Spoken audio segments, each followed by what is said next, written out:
Hoy, en 678, una democracia al iraní, 4 pueden decidir por 40 millones. El discurso de Cristina. La verdad que en el 2015 yo quiero ser jueza. La verdad es esa. ¿Para qué, presidenta? Pero no jueza de la Corte, tampoco apenas de primera instancia. Una jueza federal por ahí perdida, o nacional y correccional, para que pueda tener simplemente una lapicera, un papel, una cautelar, firmar, y ¿qué me importa lo que vota la gente? ¿Qué me importan los diputados? ¿Qué me importan los senadores? ¿Qué me importa el presidente? Si le tumbo todo, esta es la verdad. Piénselo bien, porque además, si sos juez, no pagás impuestos a las ganancias, no haces declaraciones juradas, nadie te conoce, viajás cuando querés y a donde querés sin poder explicar nada de cómo viajás y cómo tenés y dónde vivís. Las ventajas son innumerables, así que a todos los que estén pensando ser legisladores, senadores, gobernadores o intendentes, les recomiendo que replanteen sus ambiciones por algo más cómodo y seguro, por favor, y donde además nadie te critica porque nadie te conoce. Imaginemos el país de Macri. No a la fertilización asistida gratis, no a la historia en 4º y 5º año y esta concepción de la vida. Mauricio me decía hace años, dejá de jugar en la cancha chica, metete en la cancha grande de la política. Y que la gente te lo pide. El señor que lo acusé de maricón durante 5 años, que estaba en la cancha chica, el señor que lo acusé de maricón durante 5 años, que estaba en la cancha chica, se mandó a la cancha grande. A mí no me acusó de eso para incorporarme. Igual no es una acusación, digo, por el matrimonio igualitario. Claro, también claro. Eso lo perdió la línea. Perdió la línea, perdió la línea con lo de maricón, porque no es una acusación. Bueno, decía cariñosamente. Justamente uno. Se agrava la crisis en Europa. Nuevos ejemplos que simbolizan un tiempo. Y hablando de crisis y ajuste en España, una noticia que tiene que ver con el fútbol y es verdaderamente dolorosa. El Twitter oficial de la Unión Deportiva Salamanca, el club, puso: hoy es el día más triste de mis 90 años de historia. Estoy en cada una de vuestras lágrimas. Viviré siempre en vuestros corazones. ¿Qué pasó? El Salamanca dejó de existir. Hoy, la Unión Deportiva Salamanca decía adiós. Un histórico del fútbol español que tras 90 años de historia nos dejaba para siempre. Las deudas han acabado ahogando a un equipo que queda para siempre grabado en el corazón de Salamanca y en la memoria de cualquier aficionado a este deporte. Un día triste y negro para el fútbol y para la ciudad, yo creo. 35 años desde que sigo al Salamanca, desde el año 78. Me siento como si se me hubiera muerto, no sé, un familiar muy cercano. Me siento así. En la Plaza Mayor tocaba despedirle con 1 minuto de silencio. Y el adiós no ha sido fácil. Un cuento que no terminaba, el futuro nos traicionaba. Tanto tiempo sin creer, creímos no creer en nada. Un viento fresco vendría, abriendo paso, curando heridas. Somos tantos que al dolor lo convirtió en alegría. Otro día de esperanzadoras. Notis 1. Otro fin de a pleno. Continúa el éxodo turístico. Más de 2.000 autos por hora se dirigen hacia la costa atlántica por el fin de semana largo. Además, en la terminal de Retiro se sumaron 1.200 servicios adicionales por la mayor demanda de pasajes. 2. Notición para el kirchnerismo. Este es el carisma del dondísimo JP Morgan. ¿Y es cierto que en tu juventud hasta algún tema de Menudo has cantado? No, Menudo teníamos un conjunto que imitábamos Menudo. ¿En serio? Sí. ¿Lo podés cantar o no? No, yo no canto acá. Acá no. No tiene cuerpo ni se puede tocar y la vieron cruzando el cielo. ¿Te acordás de ese o no? No. Llega de pronto y llega sin avisar como flecha de buen arquero. Y ganaban con eso. Vos alto, pintón, y ganaban. No hacía falta, pero bueno, sí se ganó. Ya tenías. Claro. Ya tenías. Claro. ¿Vos sos de esos que iban al boliche, se acordaban así como estamos acá, y ya las chicas venían solas? No sé si venían solas, pero yo mucho no laburaba, eso es cierto. Un langa. Estabas en ese rubro. Puede ser, sí. 3. Y también notición para Gianni Magneto. Al final lo encontró. Y tantas noches yo le pido a la oposición, dame un candidato. Gracias. Dame un candidato que me llene el corazón. El gerente de contenidos de Canal 6 en Río Negro, esto es del Grupo Clarín, conductor de Radio 6, una repetidora de Mitre, y director del diario digital Bariloche 2000, se llama Antonio Sidar, y va a encabezar la lista de precandidatos a diputados de la Unión Cívica Radical junto al ex gobernador Miguel Sáiz como primer precandidato a senadores. Sidar también, me dicen desde Río Negro, tiene el mérito de oponerse a la Ley de Servicios de Comunicación Audiovisual en los artículos que el Grupo Clarín, coincidentemente, también objeta. Empiezan a dar la cara un poco más. 4. Cierre musical con Laura Ross. Alrededor el mundo que late y en tu interior todo se deshace. La intuición y el corazón le resisten a la mentira. Es la fe, la nueva fe, como una estrella que nos guía. Se toma un cafecito 678. Un programa que, a diferencia de los que te di, no es una lágrima. Cuando llueve se sale mucho la torta frita como el frío. Como hace como hoy, sale la torta frita rápido. Diga los precios, si la gente se acerca y por ahí le empieza a comprar. Y las tortas fritas están a 2,50, las pastas frolas a 5, el café tenemos de 6, 7 y 8. Café tenemos de 6, 7 y 8. Sueño loco que nos abraza por cordilleras, ríos y plazas para seguir caminando. Los niños al hombro viajan a esperanza. Un surco se abrió en el continente para sembrar nuestro sueño de siempre. Qué lindo mostrarle al mundo que bien se siente este abrazo latinoamericano.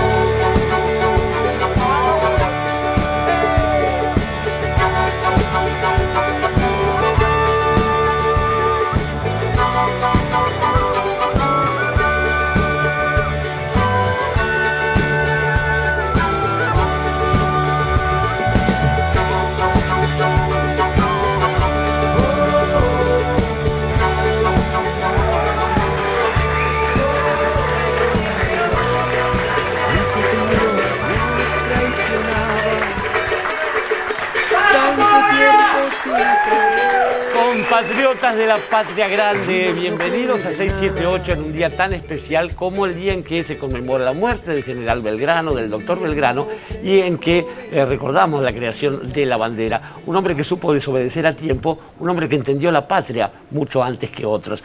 Mis queridos compañeros de panel, buenas noches. Les cuento que tenemos una invitada que ya hemos anticipado, que nació en octubre, y esto siempre está bien. A octubre nos cae bien en general a todos los occidentales e incluso a los otros. Esto fue allá por el año 79, pero teniendo a un tal Ken Hamilton, que es un hombre bien patriótico, de abuelo, y Antonio Tarrego Ross, en la generación siguiente, adivinen a qué se iba a dedicar. Bueno, no precisa instrumentos, canta, se ganó el premio Atahualpa. ¿Está bien? Así es. Eso es por conducir un imperio, ciertamente. Y además, a ver, esta parte sí debo leerla, junto a su esposo, bueno, que esto también hay que decirlo, Federico Gil Solá, hubo un DVD llamado Tercer Jueves, pero lo que yo les prometo esta vez es de a 3. Hasta aquí las buenas noticias. Vamos. Gracias, Laura, por estar aquí. Vamos a escucharla en todos los sentidos. Bueno, ocurre que en ciertos momentos la Suprema sale al corte, porque hay veces en que la mesa ya está servida. Afortunadamente, además de algunos fallos en el doble sentido de la palabra, hemos tenido también la palabra presidencial. Pero vamos al primer informe y después lo discutimos. ¿Una democracia a la iraní? 4 pueden decidir por 40 millones. El discurso de Cristina de hoy. Esta es una democracia de mayorías muy rara. Un consejo de sabios, las 7 personas que integran la Corte, deciden sobre la vida de los 40 millones de argentinos. De los 3 poderes del Estado, ni hablemos de las corporaciones, hay uno solo que no es elegido por los ciudadanos. Es el llamado poder de administrar justicia. Pero existen mecanismos para burlar la voluntad del pueblo expresada en las leyes que votan sus representantes. En esta línea debe inscribirse el fallo de la Corte del martes sobre esta violación a la voluntad de las urnas y acerca de los insólitos privilegios de que goza este poder. Habló hoy la presidenta. La verdad que cuando hablan de tanta reforma constitucional, que reelección, que no reelección, la verdad que en el 2015 yo quiero ser jueza. La verdad es esa. ¿Para qué, presidenta? Pero no jueza de la Corte, tampoco apenas de primera instancia, una jueza federal por ahí perdida, o nacional y correccional, para que pueda tener simplemente una lapicera, un papel, una cautelar, firmar, y qué me importa lo que vota la gente, qué me importan los diputados, qué me importan los senadores, qué me importa el presidente. Si le tumbo todo, esta es la verdad. Piénselo bien, porque además, si sos juez, no pagás impuestos a las ganancias, no haces declaraciones juradas, nadie te conoce, viajás cuando querés y a donde querés sin poder explicar nada de cómo viajás y cómo tenés y dónde vivís. Las ventajas son innumerables, así que a todos los que estén pensando ser legisladores, senadores, gobernadores o intendentes, les recomiendo que replanteen sus ambiciones por algo más cómodo y seguro, por favor, y donde además nadie te critica porque nadie te conoce. Lo único que tenés que hacer es encontrar algún gil que sea presidente para que junte la guita que te pague los sueldos, para que te hagan los edificios, para que mantenga el pueblo y para que no pase lo que pasó en el 2001. Eso es lo que hay que hacer. Pero cuando los argentinos podemos votar y elegir libremente al menos 2 de nuestros poderes, el poder ejecutivo y el poder legislativo por ahora, no sea cosa que en algún momento venga una cautelar y no nos dejen votar presidente o legisladores. Si el presidente o los legisladores no son convenientes, puede que lo hagan. Me cuesta que en este siglo XXI estén impidiendo a los argentinos votar. Por eso digo que más temprano que tarde vamos a lograrlo, porque es un compromiso de democratizar a los 3 poderes del Estado. No para este gobierno, ni para el que viene, ni para el de ayer, es para la historia. Quiero decirle también que parte de los problemas terribles de seguridad que tenemos en el país, desde el narcotráfico, desde la violencia, desde la trata, también tiene que ver con la justicia. No hay buena seguridad sin buena justicia, y nadie mejor que ustedes en Rosario para saberlo. Es la vida de nuestros hijos, de poder salir a la calle con tranquilidad y que no haya alguien vendiéndole cualquier porquería, y que los que saben que venden cualquier porquería no hagan nada, o tengan complicidades también, o que se creen que soy estúpida, que no me doy cuenta, y esto atraviesa a todos. Coincidente con el fallo del martes, es la acordada de la Corte que deja sin efecto una norma de rango constitucional, justo en un tema que involucra a la misma Corte. Recordemos que un juez de la Corte no puede tener más de 75 años. Sin embargo... Juez de la Corte Carlos Fait, 95 años. Juez de la Corte Enrique Petracchi, 78 años.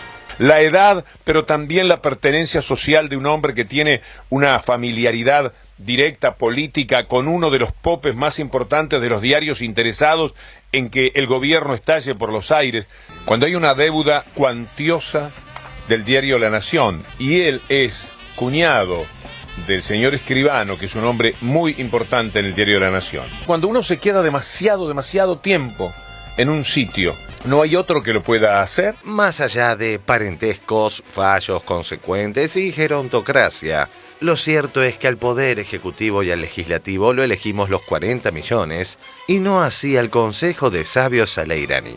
En sintonía debe saberse que el administrador de la Corte hace muy poquito designado por Lorenzetti es el hijo de Servini de Cubría, la del reciente fallo coincidente con la Corte. Tras dicha derrota de la voluntad de las urnas, el corporativo abogado Rizzo se mostró insultante al estilo cacerolero. El presidente del colegio, Jorge Rizzo. Gracias a Dios, los abogados y la sociedad hicimos lo que los partidos políticos no pudieron, no quisieron, no supieron hacer. Nada menos, y con la lista deberán guardarla para otra ocasión, ¿no? No me tiente que se lo digo lo que van a tener que hacer. No, dígame, ¿qué tienen que hacer con la lista? Se la van a tener que meter en el culo, se la van a tener que meter en el culo. Va a estar Jorge Rizzo, presidente del Colegio Público de Abogados, la persona del día, la persona que hizo el amparo. Un fallo que yo creo que es impecable de la Corte. Rizzo, que hizo historia en el derecho argentino con su juicio. O sea, Rizzo va a estar en los libros de historia de la... Sin duda. Igual lo criticó a usted, ¿no? Mírenlo a Rizzo, ¿eh? Es un hito que se va a estudiar en los libros de historia. Vuelvo al tema de la historia. Esto se va a estudiar en los libros de historia. Comparto que va a ser estudiado en la historia argentina. Che, Ricardo, lo que no hay que guardar tanto silencio es con el compañero Rizzo. Pero en los libros de historia va a estar su foto. Está muy bien, está muy bien. Si bien exageraron con lo de Rizzo, debemos reconocer que anoche los muchachos se mandaron un programón, ¿eh? El freno de la Corte Suprema de Justicia al proyecto de Cristina por la reforma precisamente a los tribunales, con todos los invitados, con todas las posiciones. Va a estar Jorge Rizzo, presidente del Colegio Público de Abogados, la persona del día. Es Alejandro Fargosi y Mario Cimadevilla, ahí lo vemos. También ahí están, lo vamos a debatir, Adolfo Rodríguez Sá, Ricardo Gilavedra, Jorge Lloma, Federico Pinedo, con todos los invitados, con todas las posiciones, con todos los invitados, con todas las posiciones. Queda claro que la derrota de los 40 millones significa la victoria de unos pocos. Y así lo celebra La Nación en su tapa con la foto para la que posa Lorenzetti. Recordemos la medida cautelar eterna a favor del diario mitrista y el parentesco Fight Escribano. También La Nación, por supuesto, revés del gobierno, la Corte falló contra la reforma del Consejo. Y toda una editorial, la foto que acompaña el título de La Nación, y es un Ricardo Lorenzetti sonriente, 17:30, posando para el fotógrafo. A las 17:30 de ayer, Lorenzetti dejó el Palacio de Tribunales después de la firma del fallo. Satisfacción en la Corte mientras espera una nueva escalada acá. Muy tranquilo por la repercusión del fallo, el presidente de la Corte, Ricardo Lorenzetti, viajó a Rafaela, su ciudad natal, para pasar el fin de semana largo. Lo hizo tras escuchar los apoyos de la oposición y de sectores de la sociedad civil. Ayer, antes de ponerse a bailar en el escenario para demostrar que no le dolió el fallo, Cristina le apuntó a la justicia. Como cierre, cabe preguntarse si ante la existencia de gobiernos populares en Latinoamérica, la salida para la derecha es el voto calificado, expresado en 4 abogados que pueden decidir por 40 millones, que quizás mañana decidan lo que propone la CNN. Bueno, hicimos una pregunta debido a que experimentamos tantas elecciones este año, si el voto debe ser universal, es decir, como lo marca la Constitución en varios países, que votan todos sin distinción, o calificado, es decir, aquel que tiene determinado nivel cultural o nivel social. ¿Cómo defender cada posición? 5 palabras: voto calificado o voto universal. Frank, Julián, calificados, ya que los países deben ser conducidos por personas preparadas. ¿Ven cómo refleja un poco el sentimiento en general, no? Josh Steckface, mejor educación aniquilaría el populismo. Sin duda. Sin duda. Y G. Morad Reis, conocimiento no es sabiduría. ¿Qué tal con ese final, eh? Creo que ya está. Ah, no, uno más. Bulorca, el voto es para quien lo entiende. Evidentemente, desliza, ¿no? Voto calificado, ¿no?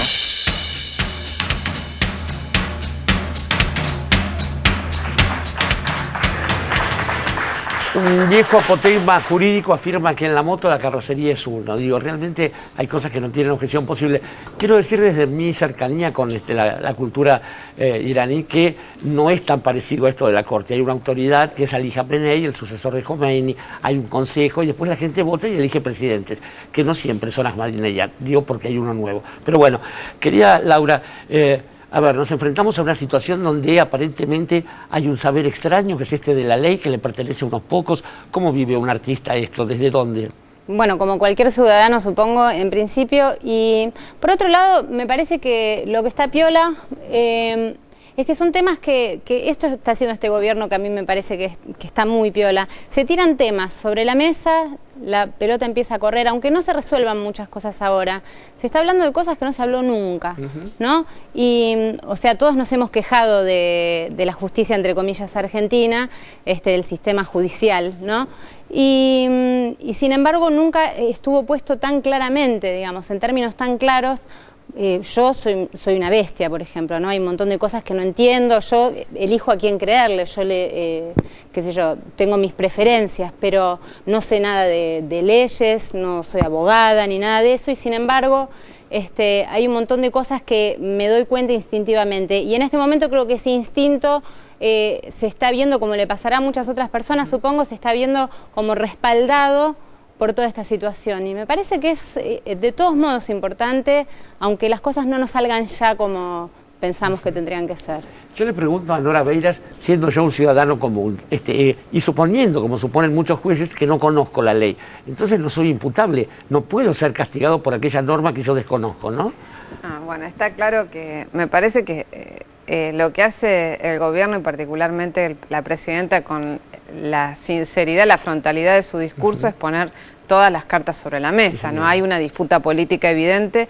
El fallo de la Corte Suprema de Justicia de la Nación en el que rechaza la reforma al Consejo de la Magistratura, en rigor con el argumento de rechaza el voto popular para elegir a los consejeros de la magistratura y consecuentemente dice que esto alteraría la independencia del Poder Judicial, está legitimando un statu quo, está apuntando a que no haya una reforma estructural, me parece, en un órgano de gobierno de la justicia, no se está hablando de la elección popular de los jueces. Y me parece que la presidenta, al exponer de forma tan cruda, tan frontal, cuáles son los privilegios que tiene la corporación judicial, está mostrándole a la sociedad, bueno, eso, que es un poder que resguarda sus privilegios, que no tienen nada que ver con el resto de los privilegios legitimados por el voto popular, por los otros poderes del Estado. Ahora, me parece que también es extremar la cuestión, plantear que, porque como está presentado en el informe, parece que la Corte Suprema de Justicia de la Nación fuera un poder que no tiene autoridad, que no está legitimado dentro del órgano, dentro del funcionamiento democrático. Me parece que el actual régimen constitucional de la Argentina prevé el funcionamiento de un poder judicial con estas características, que está poniéndose ahora en debate cuáles son los privilegios que tiene y las resistencias que tiene para ser modificado y para transparentar ese poder. Y los huecos que quedaron del 94, Norita. ¿Cómo? Los huecos que quedaron de la reforma del 94. Obviamente, por eso me parece absolutamente válido. Lo que no podés decir, me parece que se corre el riesgo, es de decir que esto es ilegítimo, porque estamos viviendo en un sistema democrático regido por esta Constitución. Después hay una interpretación evidentemente intencionada de parte de los ministros de la Corte Suprema de Justicia de la Nación que no avalan una reforma judicial votada por el Congreso y, digamos, promulgada por el Poder Ejecutivo. Pero esto no quiere decir que estemos fuera del funcionamiento del sistema democrático, sino me parece que se extrema demasiado el razonamiento, ¿no? Sí, yo le preguntaría a Edgardo Monca qué pasa cuando uno tiene la impresión, desde la propia ignorancia, de que no se puede ser juez y parte. Es decir, que se elige desde un sector aquellas personas que a su vez van eventualmente a juzgarlos. ¿Cómo sale eso? Sí, yo primero quería arrancar de coincidir con lo que dice Nora, porque me parece que una buena discusión política que apunte a esta lucha por el poder en la que estamos, necesita buenos argumentos y no caricaturas de la realidad. Me parece que esta comparación, el Consejo de Ancianos, el Consejo de Sabios, no tiene nada que ver con nada, digamos, ¿no? Lo que acá me parece que se está discutiendo es el carácter del Instituto Jurídico del Control de la Constitucionalidad. ¿Qué quiere decir controlar la Constitución? Y me parece que es una experiencia muy recomendable leer el fallo de la Corte Suprema y leer el fallo en minoría del doctor Zaffaroni. Me parece que hay un debate político, filosófico, que es muy importante porque es el debate en el que entramos. Nosotros, este fallo, yo quiero decir dos cosas sobre el estilo, sobre el método lingüístico que ha empleado la mayoría de la Corte. La Corte ha hecho toda la mayoría ha hecho toda una disquisición sobre el significado de la palabra equilibrio, ha citado al diccionario de la Real Academia, y ha pretendido interpretar la voluntad del legislador sobre la base del significado formal de las palabras. Dicho sea nada más que de paso y sin ánimo de ironía, sería bueno que la Corte Suprema también, que el doctor Lorenzetti, consulte a la Real Academia Española para averiguar qué quiere decir administración de los recursos, porque la Corte Suprema viola la Constitución cuando administra los recursos del sistema judicial en detrimento del Consejo de la Magistratura, que está habilitado para eso. Y extremando un poco la ironía, el doctor Lorenzetti y la mayoría opuesta a la reforma judicial haría muy bien en consultar qué quiere decir cumplir 75 años de edad. La Real Academia debe seguramente explicar qué quiere decir que un ser humano cumpla 75 años de edad, porque Fayt lo cumplió hace mucho tiempo y sigue en un puesto que la Constitución lo inhabilita muy expresa y muy claramente y sin ninguna disquisición de orden lingüístico. Me parece que lo que hay acá es una lucha por el poder, que esto se inscribe en una batalla por el poder y que la reacción gubernamental, los discursos de Cristina Kirchner ponen en la agenda política, no digo en pocos meses, no estoy haciendo ningún vaticinio político, pero la sociedad política argentina entra en un terreno de definición de cuál tiene que ser la estructura constitucional que nos rija, porque ese artículo 114 es un mamarracho públicamente aceptado. La intervención de Zaffaroni, el fallo de Zaffaroni es lucidamente preciso en ese punto, y no puede ser que una cuestión tan delicada como la construcción de uno de los tres poderes, como el control constitucional, como las cuestiones que hacen al poder, porque lo que dice Cristina Kirchner es muy obvio, con una lapicera anulan meses y años de debate político y de ejercicio de la soberanía popular. Entonces me parece que los límites de la soberanía popular están muy mal definidos en el artículo 114 que habla del Poder Judicial, y que una democracia debe tener claro cuáles son los límites de la soberanía popular y que eso demanda en términos muy perentorios una discusión y una reforma constitucional. Absolutamente. 114 reparaciones eran en una época, pero en todo caso hemos hablado también de la genealogía de este poder judicial, pensando en Hamilton, por ejemplo, aquel expresidente norteamericano, y también en que otro presidente norteamericano, Franklin Roosevelt, no pudo con una corte. Digo, históricamente este poder parece ser la barrera, Dalte Augusto Palma, de la soberanía popular. Sí, porque me parece que están en el debate al cual él hacía referencia implícitamente, o sea que ahí estamos entrando en un espacio donde incluso estamos llegando a discutir un sistema de gobierno y un modelo de organización social. A ver, nosotros vivimos en una república, generalmente se confunde república y democracia, cuando las líneas, que en algún momento eso pueda confluir generando algún sistema relativamente mixto es otra cosa, pero las líneas teóricas e históricas de esas dos categorías o esas dos formas de organización son bien distintas. Para decirlo simplemente, en la república lo que gobierna es la ley, mientras que en la democracia que gobierna el pueblo, con un sistema de mayoría. Generalmente lo que se dice es que a veces la democracia deviene en una tiranía de las mayorías, que entonces la mitad más uno, que no es la hinchada de Boca, por cierto, puede hacer lo que quiere. Ahora, entonces, se habla de la necesidad de un imperio de la ley que le ponga límites a la tiranía de las mayorías. Pero bueno, justamente creo que el senador Fuentes mencionaba la otra vez esa interpretación probablemente descontextualizada de Aristóteles que hacía Arturo Sampay, el mentor de la Constitución del 49, ¿no? Claro, pero cuando él decía que finalmente las constituciones no son otra cosa que la manifestación de las clases altas, digamos, ¿no? Las clases dominantes. Las clases dominantes, sí. Por eso, igual digo, Aristóteles no dijo eso, pero se lo dejamos pasar a Sampay. No, pero eso lo dijo Sampay, no se lo atribuyó a Aristóteles. No, sí, se lo atribuye a Aristóteles. De todos modos, Aristóteles igual no influyó en la Constitución del 49. La palabra clases dominantes y no se puede defender. Pero Aristóteles. No, por eso no está en Aristóteles. Sampay se lo hace decir, aunque no podría decirlo él directamente. Avancemos con sí, y claro, entonces digo, me parece que el punto ahí es que finalmente este formato republicano de imperio de la ley puede devenir también en una forma de aristocracia, que es la que estamos viendo ahora, que finalmente son un grupo de personas las que deciden, las personas que no son votadas son las que deciden por sobre la soberanía popular que se manifiesta en los votos hacia los otros dos poderes, ¿no? Así que, digo, ahí está esa tensión. A su vez, digo, pero tenemos que reconocer que vivimos en un sistema republicano, que esta es la lógica. Pero una república democrática, ¿eh? Una república democrática, pero me parece que como está pensada y por la misma tradición que mencionaba Jorge recién, es claramente republicana porque es herencia de la lógica y de la Constitución estadounidense.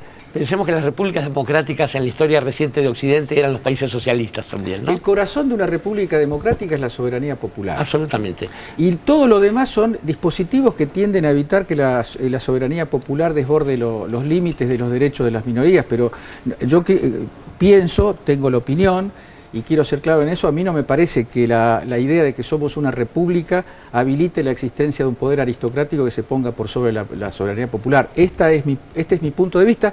Yo creo que esto es la Constitución argentina y que ningún argentino aceptaría decir que no vive en una democracia, sino en una república. Nosotros vivimos en una república plenamente democrática cuya espina dorsal jurídico-política es la soberanía del pueblo. No, yo no dije eso. Lo que digo es que somos herederos de una Constitución como la de Estados Unidos. Ya en 1853 se plasmó en las bases de Alberdi, está claro, el temor es a la soberanía popular, es a ponerle límite a eso, y una posibilidad es que devenga en algunas circunstancias, por lo menos en una forma de aristocracia. Lo que explica quizás todo esto, queridos amigos, sea que por primera vez, y como decía nuestra invitada Laura Ross, se ponen sobre la mesa las discusiones reales. El problema es que frente a un planteo como el del oficialismo, del otro lado da la impresión de que no hay oposición de argumentos, sino estrategias. Un poco deshilachada la oposición y para colmo Macri hablando de conductas privadas. Vamos al informe. Novedades de la Opo deshilachada. Macri textual. Lo acusé de maricón. La derecha opositora sigue ofreciendo novedades poco alentadoras para el electorado. Por un lado, la alianza Macri de Narváez confirmó que no será tal. Infonews. Macri tras el fracaso del acuerdo. De Narváez es incoherente. El jefe de gobierno mostró su enojo ante un grupo de dirigentes cercanos y afirmó que a De Narváez no lo conocía nadie hasta la alianza con el PRO en las elecciones del 2009. Para no hacer interminable el informe, obviaremos el proyecto de Macri para anular historia de cuarto y quinto año. Nótese de qué etapa de la vida estamos hablando. Y veamos cómo se esforzó la actriz Santillán para no dejarlo mal parado el último domingo. Mauricio me decía hace años, dejá jugar en la cancha chica, metete en la cancha grande de la política. Y que la gente te lo pide. El señor que lo acusé de maricón durante 5 años, que estaba en la cancha chica. El señor que lo acusé de maricón durante 5 años, que estaba en la cancha chica, se mandó a la cancha grande. Juntos, a mí no me acusó de eso para incorporarme. Igual no es una acusación, digo, por el matrimonio igualitario también. Claro. Eso perdió la línea. Perdió la línea con lo de maricón, porque no es una acusación. Bueno, decía cariñosamente. Justamente un hombre que lo que dice justamente quien aprueba el matrimonio igualitario. Pensé que me conocía más. Mientras el archivo muestra a Macri considerando a la homosexualidad una enfermedad al estilo Palau. Del otro lado, el llamado intolerante Néstor Kirchner ya decía esto en 2002. ¿Estaría de acuerdo con que una pareja gay, si quiere adoptar a un chico, pueda hacerlo? ¿Por qué no? ¿Una pareja gay por qué no va a poder adoptar a un chico? ¿Qué es lo que tiene una pareja heterosexual a una pareja gay? ¿Qué es lo que tiene? ¿Cuál es la diferencia? Ninguna. El señor que lo acusé de maricón durante 5 años, que estaba en la cancha chica. Continuando con la oposición de derecha, Solanas pataleó por el éxodo de los jóvenes en lugar de preguntarse si no fue el arrodillarse ante Mañeto y la consecuente política de rejuntes lo que motivó la huida. La alianza de usted con Carrió tuvo costos, y uno es que los comuneros se fueran y la juventud porteña se alejara de Proyecto Sur por esta alianza. Bueno, eso es un relato, Ese es un sector de la juventud de la capital federal, no es la juventud del Proyecto Sur. Y ese grupo, ese sector que se fue, sí, es parte de asumir el costo de una alianza con Carrió. Exactamente. Los sectores muy testimoniales o ideologizados y sobre todo suelen ser la gente más joven, militancias jóvenes, no tienen mirada política. Militancias jóvenes no tienen mirada política. Nosotros nos proponemos crecer para conformar una nueva mayoría acá en la ciudad de Buenos Aires. Dijo, la juventud no tiene mirada política. ¿Por qué plantea eso? Dije, sectores de la juventud, de los que se fueron, tienen una mirada muy testimonial, muy ideologizada. Se asustan ante cualquier movimiento táctico que un avance hacia la conformación de una mayoría. Pero discúlpeme, si usted plantea que esa porción de la juventud tiene una mirada ideologizada y que no ve el movimiento táctico, ¿el movimiento táctico implica aliarse con sectores que tradicionalmente usted no se hubiera aliado? En este caso sí, por supuesto rechazaron la alianza con Carrió. La coalición cívica de Carrió sigue defendiendo las viejas esencias de las ideas más conservadoras. Yo por ahí me río porque Pino dice que pelea por esto, no, él filma. Ajá. Digo, porque la verdad es que a mí me tocó enfrentar el sistema financiero, él me filmaba. Hacer las denuncias por ferrocarril, él me filmaba. ¿Se habla de alguna fórmula entre usted y Carrió? No, pues es un disparate.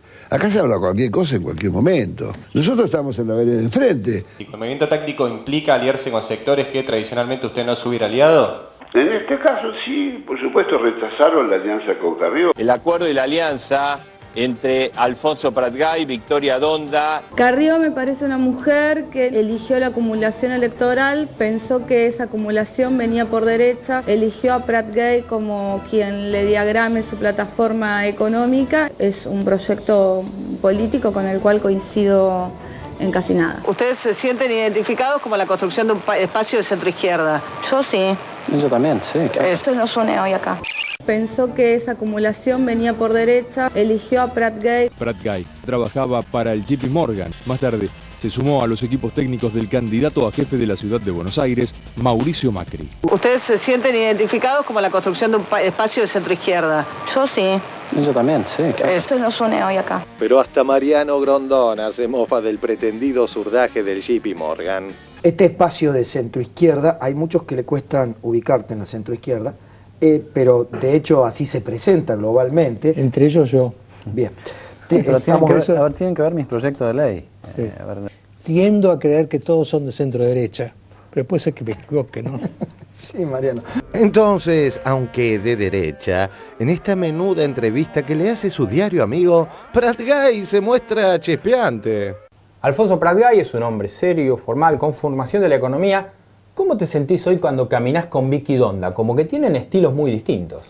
Sí, tenemos estilos distintos, pero bueno, nos gusta también las mismas cosas, o algunas cosas nos gustan lo mismo los dos. ¿Es cierto que hay piropos de la platea femenina que te dice algunas cosas? Sí, pero gana Victoria, claramente. ¿Sí? Sí. ¿Es cierto que jugaste al fútbol con Maradona? Sí, una vuelta jugué con Maradona. ¿Y cómo se consigue eso? Qué sé yo, él me marcaba. ¿Él te marcaba a vos? Sí. ¿Y es cierto que en tu juventud hasta algún tema de Menudo has cantado? No, Menudo teníamos un conjunto que imitábamos Menudo. ¿En serio? Sí. ¿Y hay alguna afirmación de eso? Porque puede arruinar una carrera política. No, al contrario, la puede disparar, te diría. ¿Ah, sí? Sí.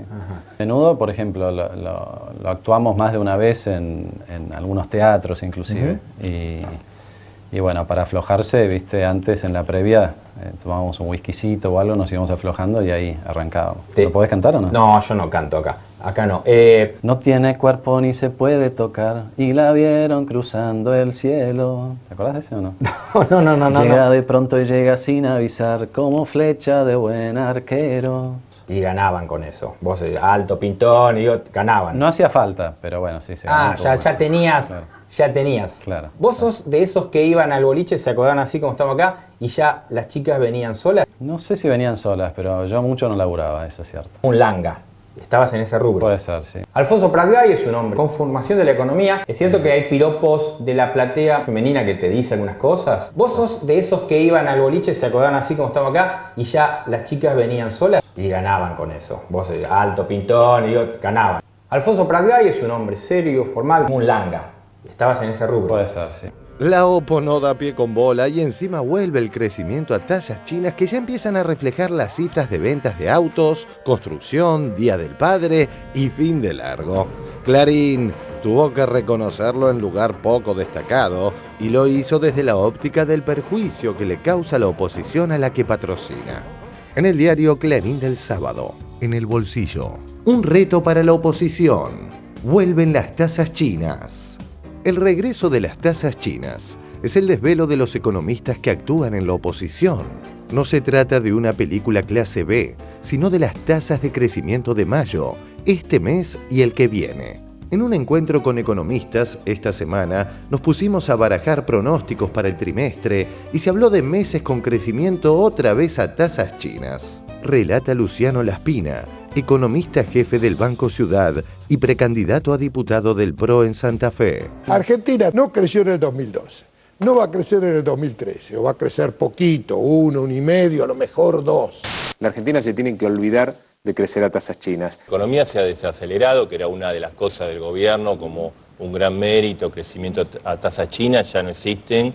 Un reto para la oposición. Vuelven las tasas chinas. Vamos a tener un clima mediocre desde el punto de vista económico, con bajo crecimiento. Es una economía del SAFE. Discrepo con que Argentina va a crecer 4 o 5%, mi pronóstico sería que Argentina no va a crecer. Vuelven las tasas chinas. Acá el problema es que la economía argentina ha dejado de crecer. Una economía que crece cero. Entre los números que estos economistas siguen con atención están los del estudio de Orlando Ferreres, que calculó que en el segundo trimestre la economía crecería un 5%, con algún mes arriba del 6%. A mí me da un crecimiento de entre 4,5 y 5%, señala Martín Redrado. Vamos a tener un clima mediocre desde el punto de vista económico, con bajo crecimiento. Es una economía del SAFE. A mí me da un crecimiento de entre 4,5 y 5%, señala Martín Redrado. Más números.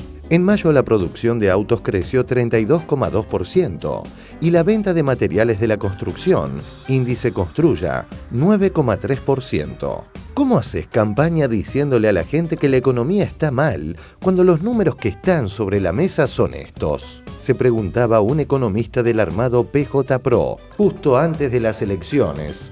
Vuelven las tasas chinas. Ante tanto menjunje, Mañeto comienza a desesperarse y la nueva estrategia pareciera ser colocar candidatos clarinistas de pura cepa. De a poquito, el Grupo Clarín también empieza a incursionar de una manera directa. Ya no solamente detrás de los cortinados oscuros miran la vida del país. El gerente de contenidos de Canal 6 en Río Negro, esto es del Grupo Clarín, conductor de Radio 6, una repetidora de Mitre, y director del diario digital Bariloche 2000, se llama Antonio Sidar y va a encabezar la lista de precandidatos a diputados de la Unión Cívica Radical junto al ex gobernador Miguel Sáiz como primer precandidato a senadores.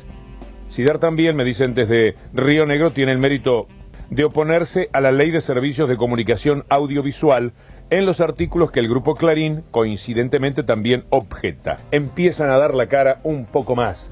Es que no dan mucho en las encuestas, todavía no mueven del 15, del 12, del 9 y del 6 los créditos. Esperemos que se largue Mañeto un día, que sería lo mejor. ¿Para qué tanto candidato, tanto manoseo? Los usan, los tiran, los prueban, los sacan de todos lados, de la izquierda, de la derecha. Que vaya él, tipo Berlusconi, y chao.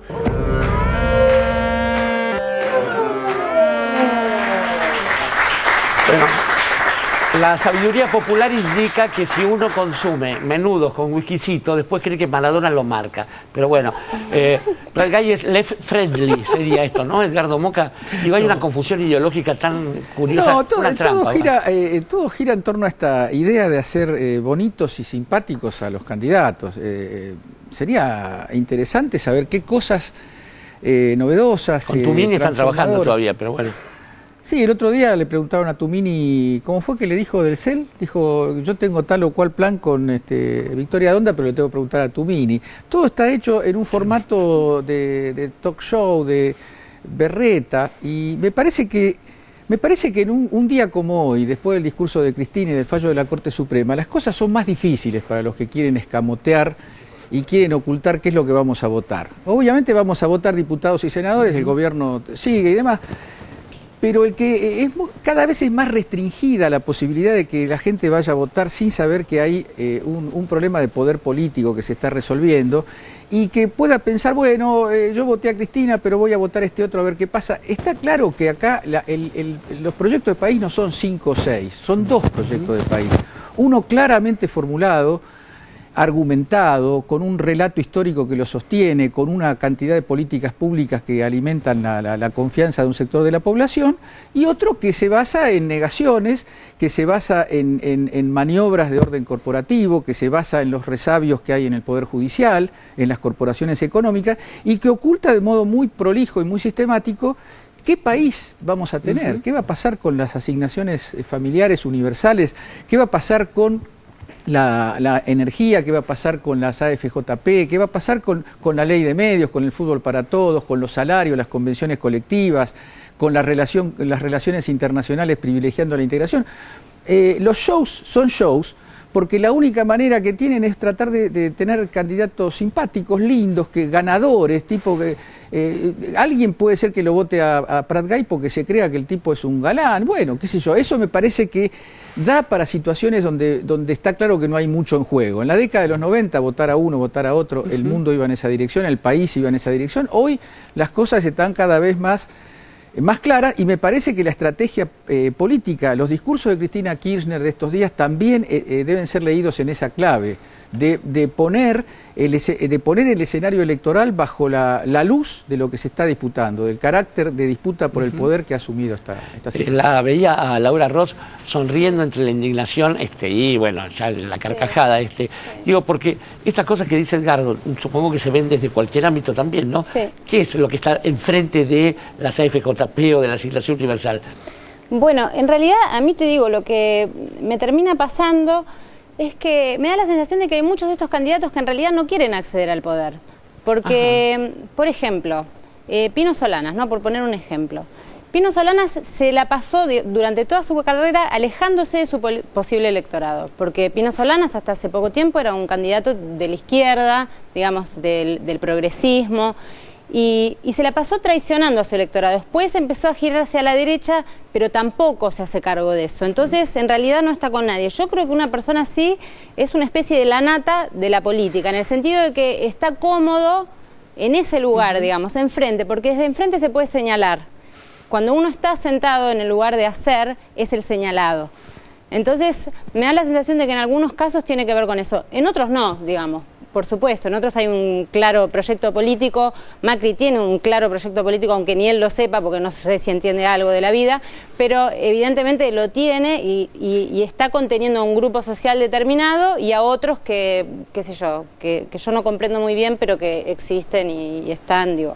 Pero me parece, viste, que tiene como más que ver con eso, porque si no es como que no se entiende. Victoria Donda, yo no comprender. Yo no comprender. Bueno, muchos yo no comprender. Pero bueno, yo sí saber a quién votar.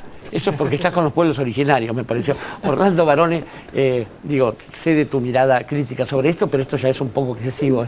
Primero pensaba en el informe, un extenso informe con mucha mezcla, y pensé en la palabra cóctel, ¿no? Y pensé en la oposición como un cóctel también. Pero para defender al cóctel, el cóctel tiene determinadas mezclas de sustancias y de líquidos, pero tienen un equilibrio, por eso son tomables. En la oposición, ese cóctel no parece coherente, parece un aglomerado.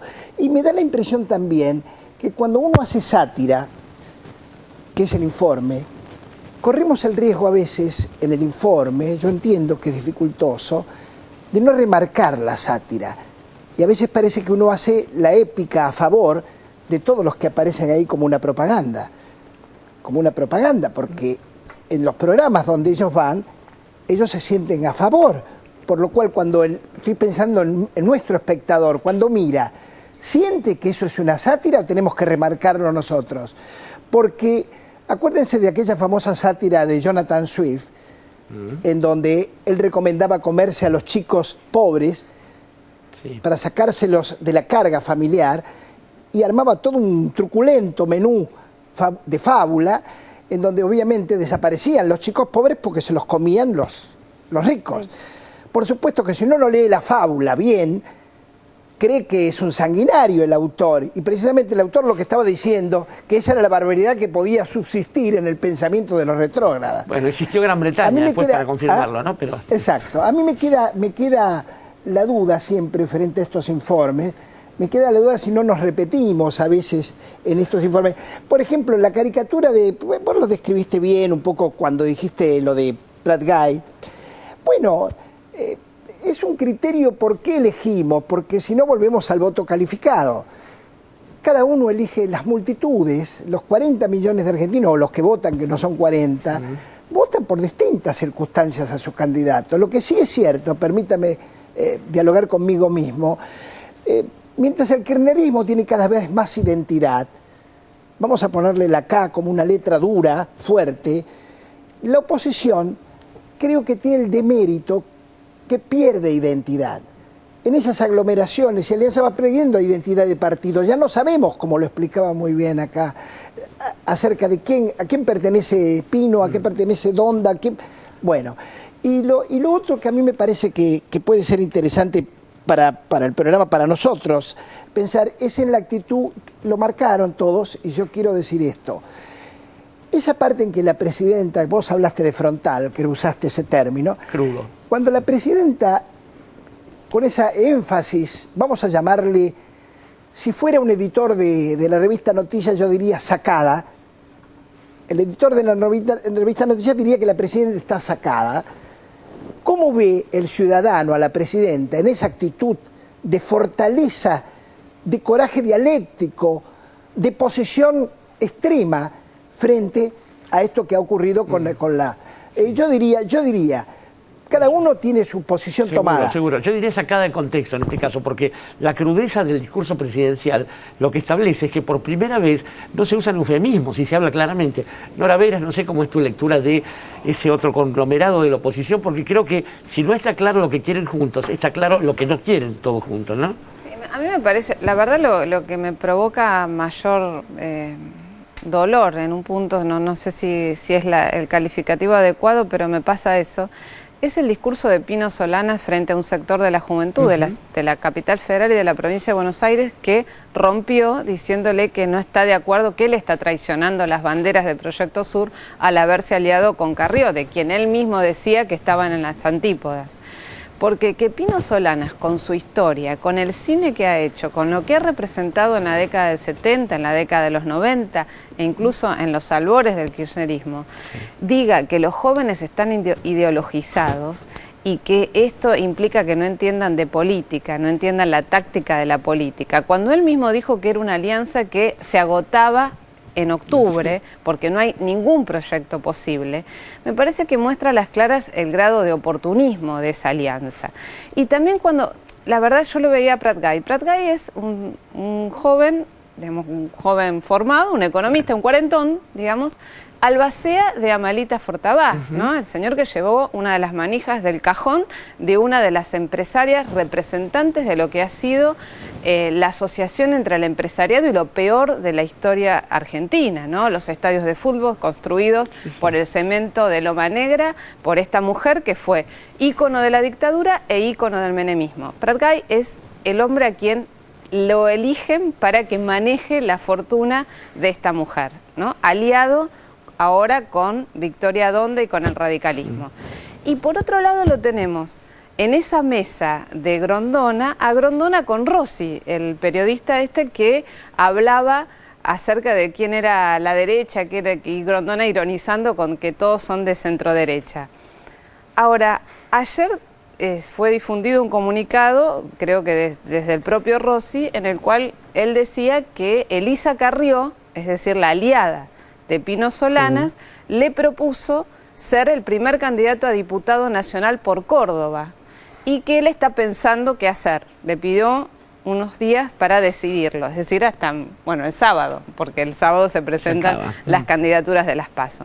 Entonces, Orlando hablaba de un cóctel. El cóctel tiene, como bien él decía, proporciones adecuadas que digamos, derivan en un sabor. Ahora, ¿cuál puede ser el sabor que tenga esta clase de alianzas? La verdad que es para el electorado. Más cambalache que cóctel. No, viendo a Prat Guy, a Donda y a Tumini en la playa, se llama Sex on the Beach. Pero, Orlando, digo, no te dejamos terminar en medio de esta disputa.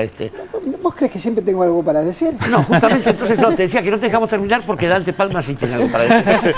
lo termino hablando. No, el tema de la no, eso no. No, el tema de la identidad, porque pensaba, ahí el Zócalo, el que está viendo la gente en la casa, habla de la utilización de maricón, ¿no? Que era con lo que había empezado el informe. Y me parece claro que me estoy acordando de la visita acá de Pedro Robledo, ese chico que había sido agredido, que era del PRO por su orientación sexual. Claro, me parece que en el caso hay un problema de identidad, en este caso específico en el PRO, porque el PRO tiene algunas actitudes, especialmente a partir de esa Fundación Pensar y a partir de algunos referentes como los que vinieron acá, digamos, de presentarse como una especie de pata liberal. Está tratando de dejar esa idea de partido conservador para presentarse como un partido liberal moderno, defendiendo ¿sí? las garantías y los derechos individuales, entonces haciéndose eco de causas y reivindicaciones progresistas, etcétera. Pero claro, choca todo el tiempo, choca con como diría de Narváez, con ¿no? el ADN. Sí, y sí, además con la poca habilidad discurseadora, digo, como diría de Narváez de Macri, que todo el tiempo, pero ahí hay una crisis de identidad muy fuerte, me parece que el PRO no sabe cómo pararse. Sí, en su media lengua, digamos que muchos dirigentes también lo que olvidan es el escenario donde transcurre todo esto, porque las recetas neoliberales y ese estado de bienestar que se venía sosteniendo con alfileres, en algunos pequeños lugares cayó. Grecia, Chipre, España, Italia. Digo, la vieja Europa, no solamente está vieja, sino que me parece que está a punto de ser internada. ¿Sí, Edgardo Moca? No, con el tema de las identidades, que me resulta muy interesante, es muy difícil sostener una variedad de identidades, digamos así, socialdemócrata, liberal, demócrata, conservador, y demás, cuando la política, no una fuerza política, sino el conflicto político ha generado un parteaguas muy preciso. La gente vota a favor y vota en contra de un gobierno y de un proyecto. El problema está en que del lado a favor hay una unidad y una identidad. Del otro lado hay intentos por explicar la posición política actual con el pasado que cada uno tiene. Entonces, para Pino Solana explicar lo que hace es complicado. Es mejor que le pregunten a Prat Gay cómo jugaba con Maradona, porque explicar, que Victoria Donda explique por qué está con Prat Gay y Solana explique por qué está con Carrió, eso no se puede explicar. La hora de los hornos se llama eso, pero... la hora en el horno. Digamos que de todos modos en Europa, y vamos a ir ahora a un informe sobre esto, ocurrió que esas identidades, eso que marcaba dos polos, o sea, por un lado conservadores y por otro lado socialdemócratas, bueno, socialdemócrata como una vieja película italiana parece un insulto. Vamos a ver qué sigue pasando con la crisis europea. Se agrava la crisis en Europa. Nuevos ejemplos que simbolizan un tiempo.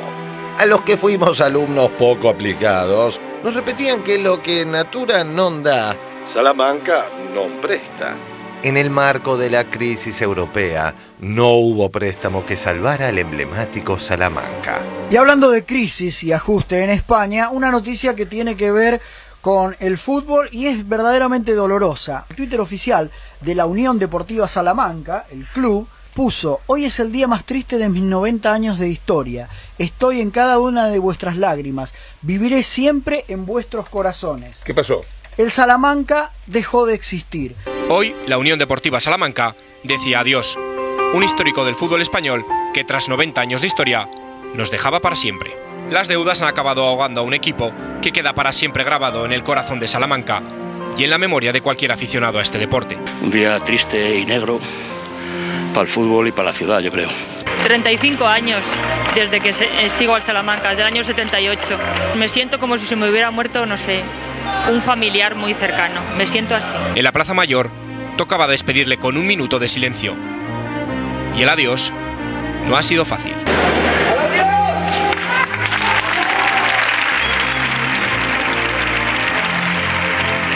Mientras tanto, el FMI sigue elogiando las políticas de quien prometió nunca ajustaría. A mí no me gusta que nos miren como nos miran hoy en Europa, ni que nos den instrucciones ni órdenes. El Fondo Monetario Internacional considera que el gobierno debe ir más allá en la reforma laboral para acabar con el desempleo y que España pueda crecer. El FMI ha pedido un gran cambio, con el que se debería abaratar el despido y reducir los salarios. Caja Extremadura aplica desde hoy un ERE temporal. 234 trabajadores extremeños se ven afectados por esta medida durante 6 meses. Otros 800 verán reducidos su sueldo y su jornada laboral entre un 30 y un 40%. El FMI ha pedido un gran cambio, abaratar el despido y reducir los salarios. A mí no me gusta que nos den instrucciones ni órdenes. Los inspectores del FMI han elogiado la labor reformista del gobierno de Mariano Rajoy. Francisco González, el presidente del BBVA, cree que la economía española está caminando en el sentido adecuado. Y creo firmemente que nos encontramos en el principio del final de la crisis. Debemos finalizar cuanto antes el saneamiento y la reestructuración y avanzar todo lo posible la privatización de las entidades todavía en manos del sector público. Están dejando con los brazos cruzados y caídos a millones de personas, están ofendiendo la dignidad de las personas, le están rebajando su salario, que es una medida también del mínimo de dignidad imponible al que tienen derecho las personas. Después, ¿cómo no va a ocurrir que en España, dentro de 6, 7, 8 años, las mediciones de violencia, de disconformidad, no sean mucho más elevadas que las que tienen ahora? Otra postal la ofrece Grecia y la emoción de la Orquesta Sinfónica de la ERT ante el probable cierre de la televisión pública, por ahora demorado. En Atenas, los trabajadores de la cadena de televisión pública ERT siguen en pie de guerra por el decreto de cierre y se organizan para resistir, que ayer ofreció por tercera noche consecutiva un nuevo programa a los congregados en la sede de las instalaciones.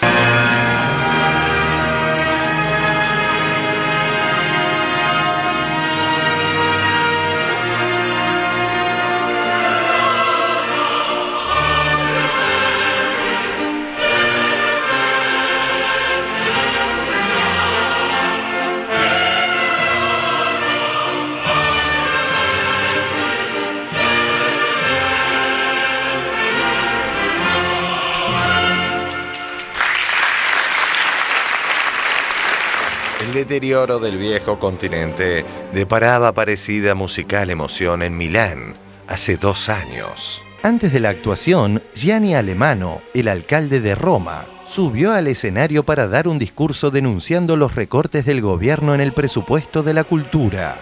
Esta intervención política en un momento cultural de los más emblemáticos de Italia produjo un efecto inesperado, sobre todo porque Silvio Berlusconi en persona asistía a la representación. Cuando el va pensiero llegaba a su fin, algunos entre el público ya gritaban bis bis, entre gritos de Viva Italia y Viva Verdi.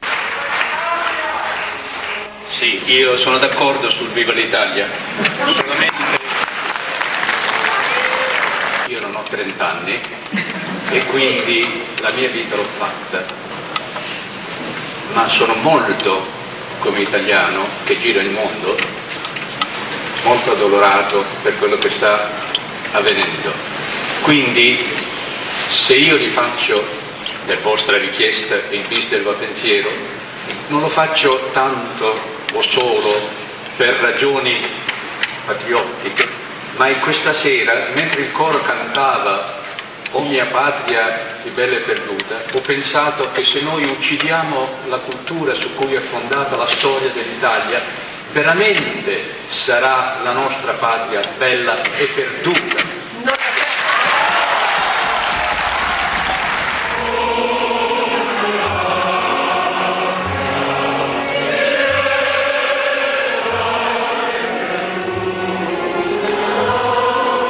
Sobre los alcances de la crisis europea charlaban hoy el cada día más grande Víctor Hugo y el portavoz del Banco Mundial para América Latina, Sergio Jelinek. Y no hablaban del caso Viñaski. Están matando a la clase media en Europa. Esa clase media que revive, en cambio, en nuestra América Latina. En América Latina, por primera vez, hay más clase media que pobres. Y queremos hablar con Sergio Jelinek, destacado portavoz del Banco Mundial. Es un gusto saludarlo. ¿Podemos desarrollar esta noticia? Por primera vez en la historia de la región, el número de personas que ingresa a la clase media supera aquella del número de pobres que hay en la región. Esto es un dato histórico. Si uno se pregunta, bueno, ¿cuál es la razón de esto? Bueno, la combinación de políticas económicas de carácter estable que dominaron la región en la última década y con un énfasis en políticas de inclusión social que se ven reflejadas en esta mejora ostensible. También hay que ser objetivos, digamos, el mejor momento en años, pero si quisiéramos compararlo, por ejemplo, con el nivel de bienestar de los países desarrollados al año 2000, nos llevaría casi 40 años llegar a donde estaban ellos en el año 2000. Está bien, pero nosotros tendríamos que robarlos durante 400 años a los países desarrollados como ellos nos robaron a nosotros para encontrar una respuesta parecida, ¿no?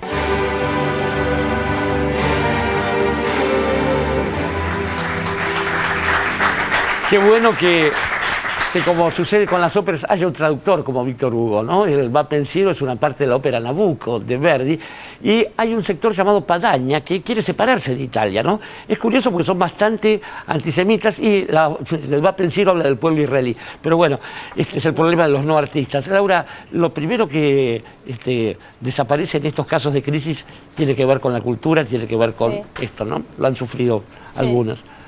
Sí, estaría tan bueno en realidad volver a las fuentes, digamos, de la humanidad y darnos cuenta además que el vehículo de la creatividad es fundamental, más allá de la creatividad aplicada a cualquier otra tarea que no tenga que ver con lo artístico, ¿no?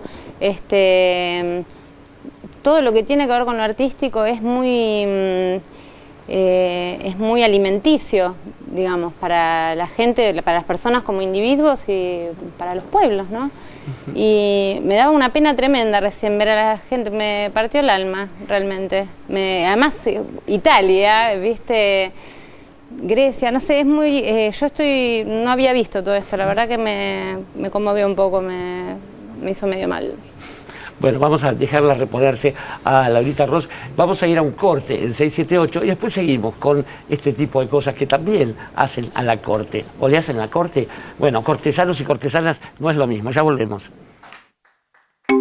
Un banco solidario es un banco que siempre te va a dar una mano, porque existe para ayudarte y crece si vos creces también. Por eso hoy, comprando con nuestras tarjetas de crédito, sumás millas para volar con Aerolíneas Argentinas. Y si financiás tus compras, tenés las tasas más bajas. Y así, te ayudamos a que sea más fácil alcanzar todo lo que querés. Tenemos un montón de beneficios más pensados especialmente para vos. Conocelos todos en cualquiera de nuestras 251 filiales o en www.bancocreditcop.com. Banco Credicop Cooperativo. La banca solidaria.